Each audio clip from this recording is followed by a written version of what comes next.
Bonjour chers amis internautes et bienvenue dans votre site Journal en ligne. On est là aujourd'hui dans la commune de Pikine Nord avec le maire Amadou Diarra qui va nous faire un bilan général de sa distribution des aides étatiques. Donc dans quelques instants, nous allons assister le point de presse.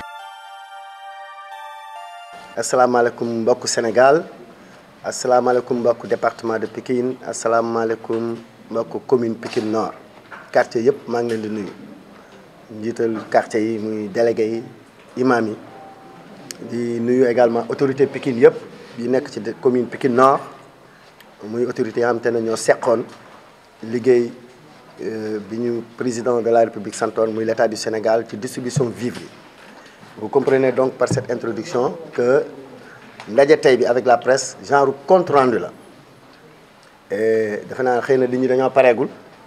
wala ñu pare defuñu ko mais ñun ñoo décidé fii au niveau de la commune de Pikine Nord. Après avoir brillamment conduit la distribution de l'aide alimentaire bu jóge ci état jaarale ko sur un processus bi nga xamante ne aujourd'hui c'est un modèle reconnu au niveau national, estampillé même par le ministre du développement communautaire Mansour Faye himself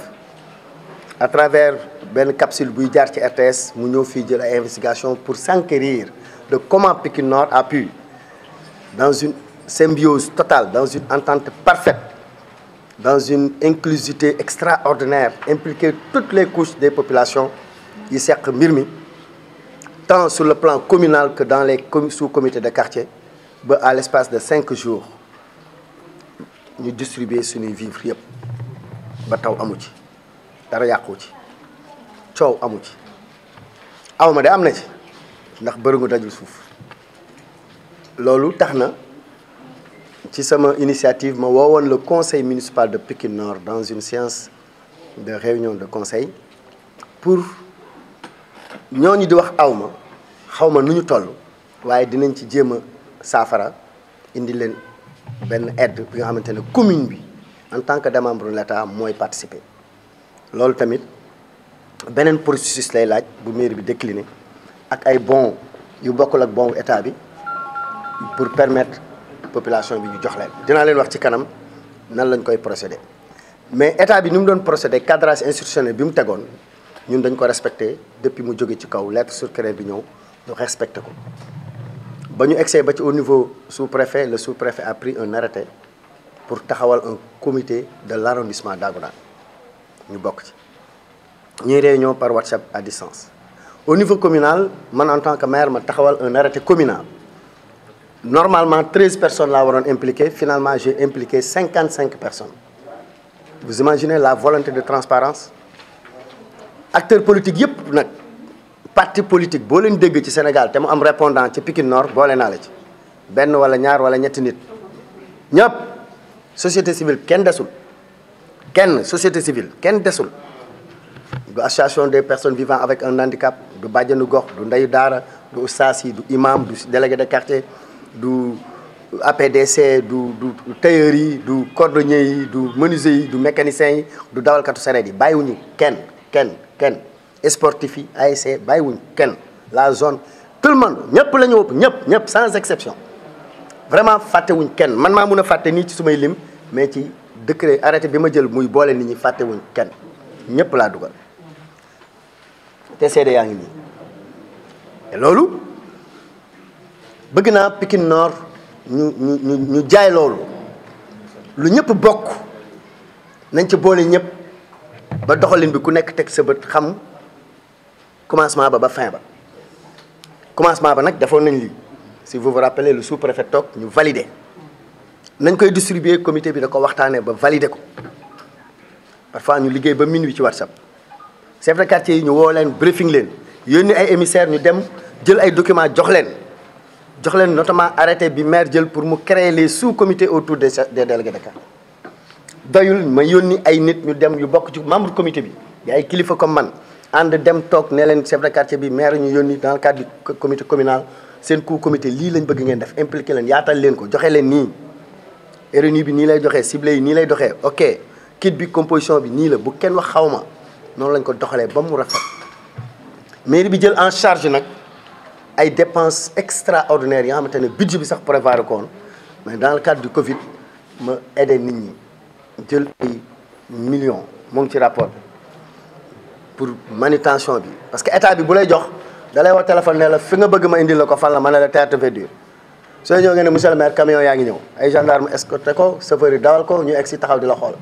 yaay fay ñu koy wàcce yaay dugal fi ñu koy denc yaay fay ñu koy garder lampe yi ñu fay def yaa koy fay bâche ba pour mu bañ a lay yàq ceeb bi lépp yaa fay def bidon yi fa tuuru yàqu maa koy fay ceeb ba fa tuuru saak bu bën lépp maa ko fay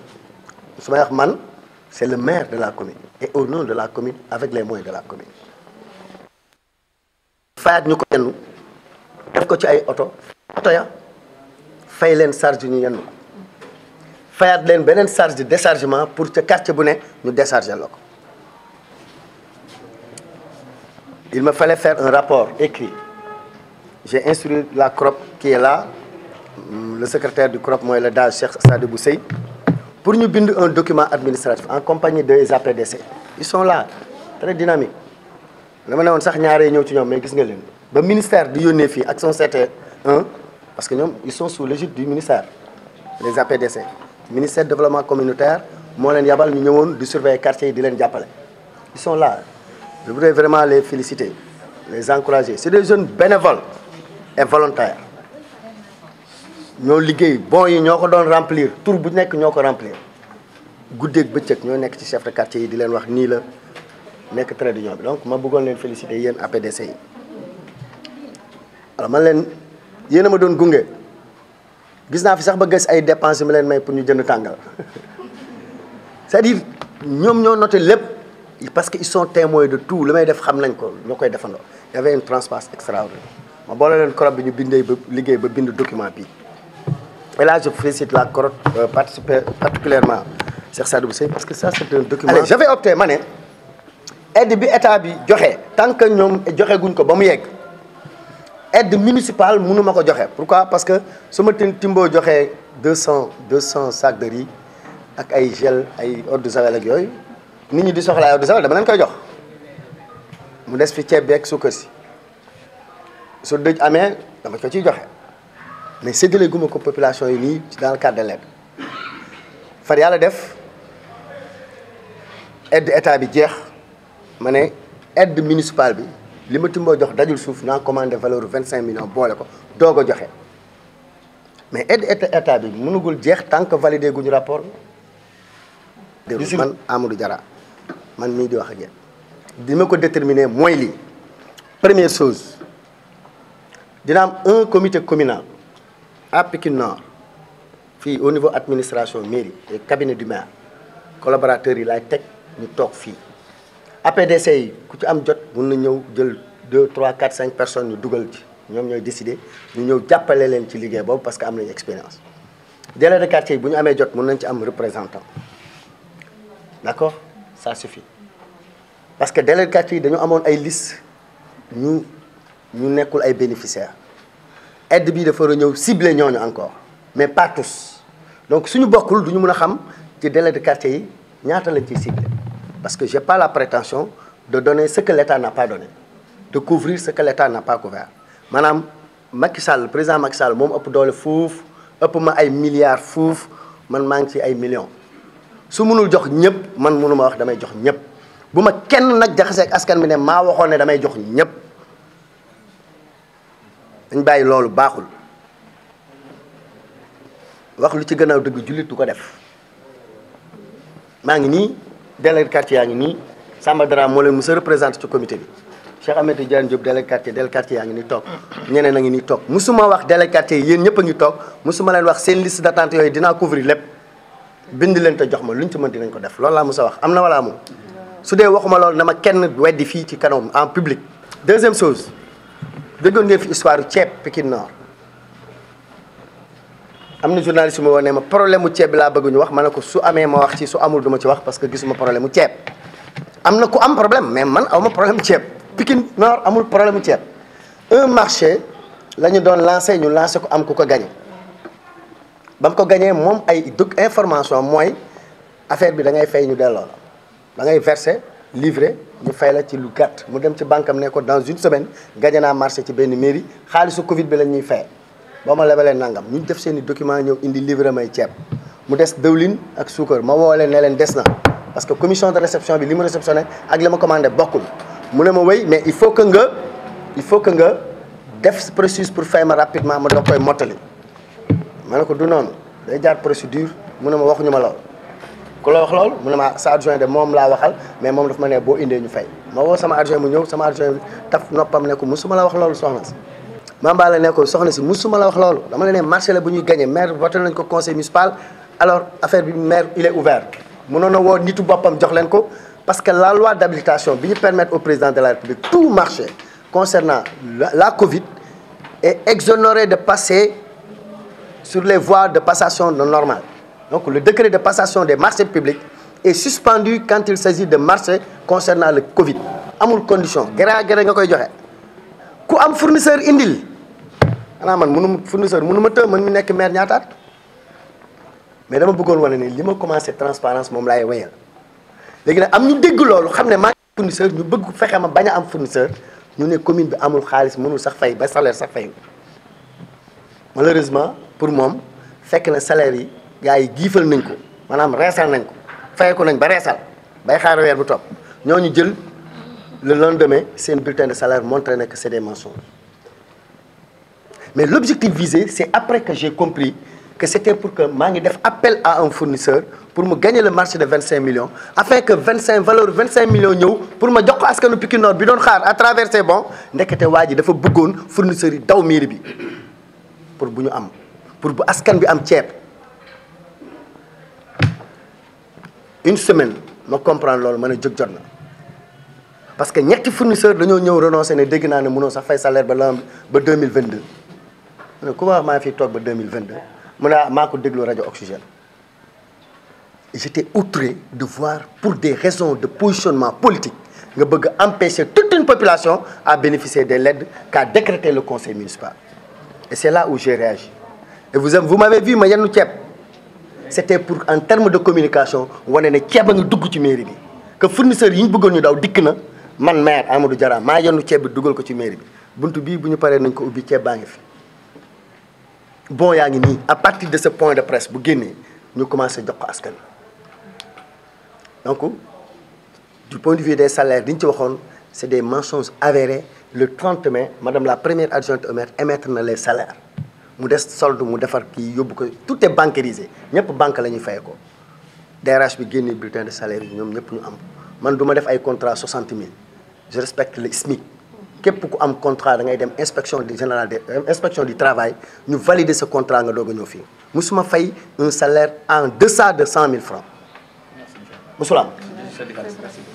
billaahi wallaahi wa taalaahi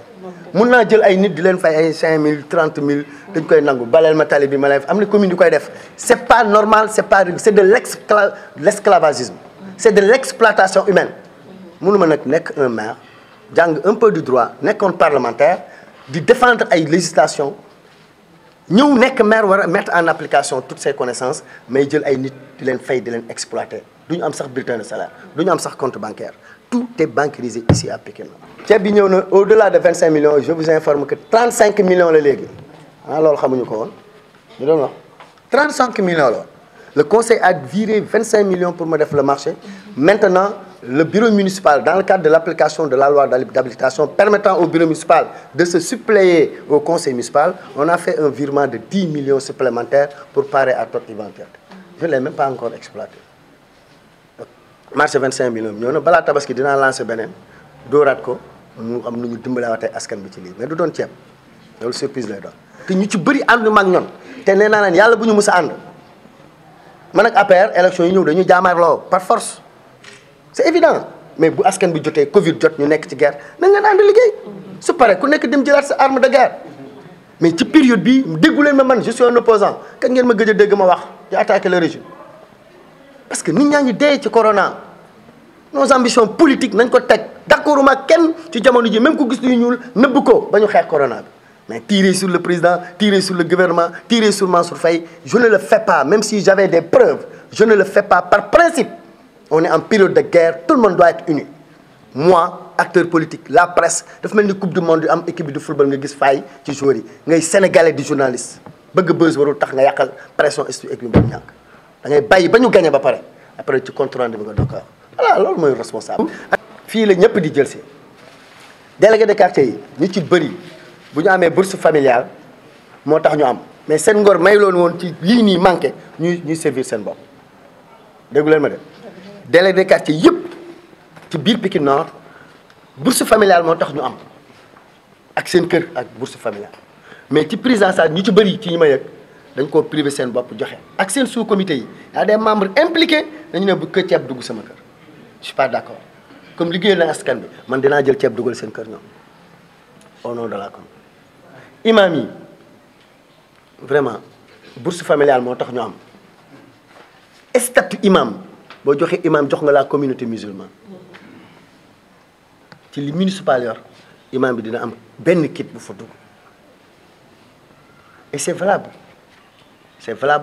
pour tous les conseillers municipaux parce que du man ñoom la su ma leen woowoon fii ne leen je veux qu'on fasse un virement de crédit de 25 millions ñu ne ma ñoo bañ monsieur le maire lu ñuy def lu ñu joxe du am tey rëy nañu rëy bu toll ñuy laaj mais sàcc la ci aide municipale bi nga dugg seen kër ne leen lii ci li ngeen di liggéey amu leen salaire vous savez que le conseil municipal ne se fait pas payer ñu nekk ci Covid bu dul tout pour ñoom sax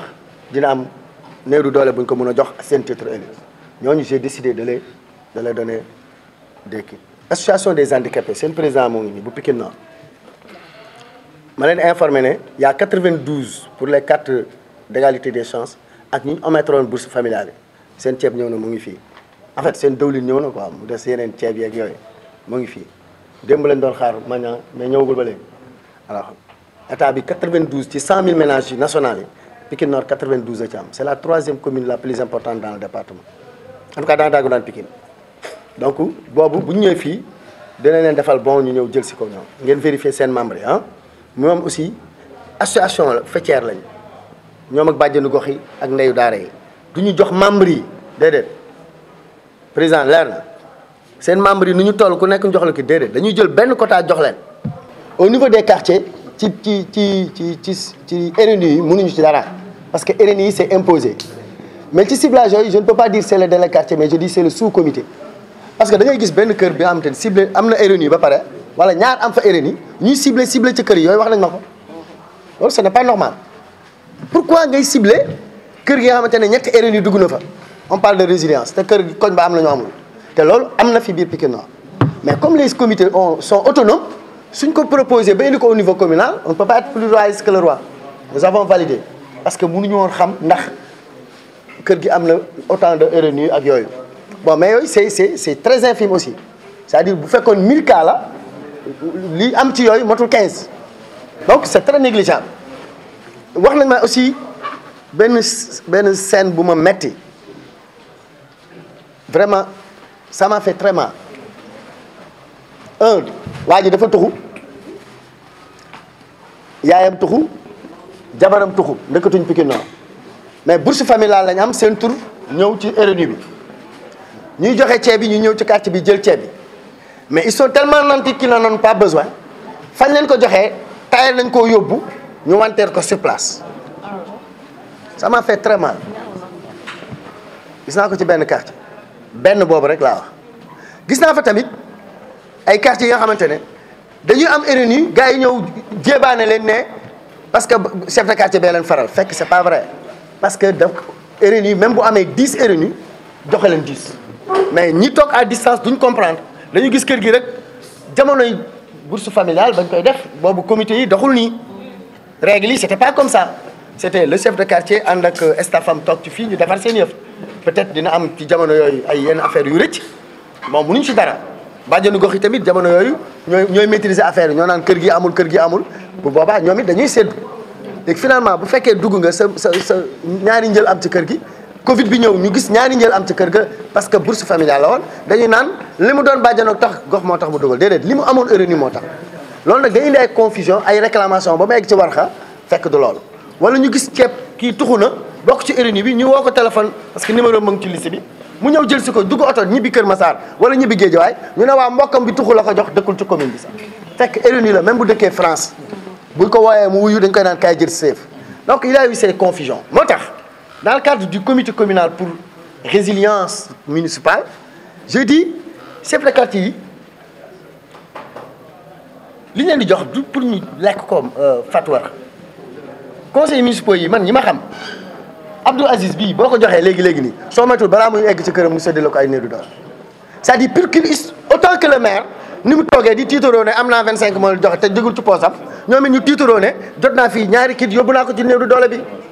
foofu laay waxee. Titré présumé scandale je suis d'accord c'est un scandale présumé mais ce n'est pas un scandale. L'auteur c'est le gars de Thierno Alassane Sall que je ne veux pas citer. Il a voulu empêcher à la commune d'acquérir un fournisseur pour avoir un marché de 25 millions afin de pouvoir distribuer ses vivres aux populations. Son objectif c'était de ça. C'était de créer un scandale démontrant que la commune est dans une morosité financière et économique afin que les fournisseurs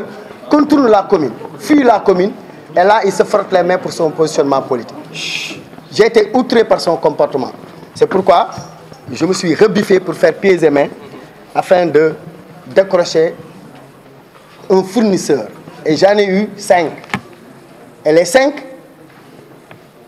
attendaient mon arbitrage. Vous voyez comment j'ai arbitré? Vous imaginez? Je n'ai pas dit je le donne à X ou Y. J'ai dit je le donne au premier camion qui se gare ici pour me livrer les riz. Et les gens disaient samedi, à un moment donné, ils ont dit amenez le samedi, essayons de livrer vendredi. Et quelqu'un a livré le jeudi nuit. Ah, j'ai appelé les autres la nuit pour leur dire que vous attendiez vendredi, mais jeudi nuit, il y a quelqu'un qui a livré, ils ont pris leur tête. Ça veut dire à un moment donné, les gens couraient pour acquérir le marché. Alors qu'un citoyen de Pikine Nord, membre de la République des valeurs de Thierno Alassane Sall, criait sur tous les toits que Pikine Nord, il y a un scandale, ne venez pas. Quel plaisir. Les 25 millions sont là. Le fournisseur n'a pas encore été payé. Et je le répète ici, pour les cours de formation en gestion de décentralisation. Le marché est lancé, exécuté, mais pas encore payé, parce qu'il n'y a pas encore 25 millions en caisse. Le conseil municipal n'a fait qu'un virement de 25 millions, un virement de crédit. C'est-à-dire les chiffres qui étaient articulés au chapitre concernant l'achat de vivres, il n'y avait même pas 4 millions dans le budget normal. Mais avec la Covid, le conseil, sur ma proposition, a arrondi ce montant jusqu'à hauteur de 25 millions. Mieux, on ne peut pas détourner 25 millions et avoir une valeur de 25 millions dans nos magasins. Où est le détournement? Il dit non, après. Pourquoi c'est pressé? Du coup, lui, je suis là. D'accord? Et eux-mêmes, ils ont un quota parce qu'ils ont été membres du comité communal.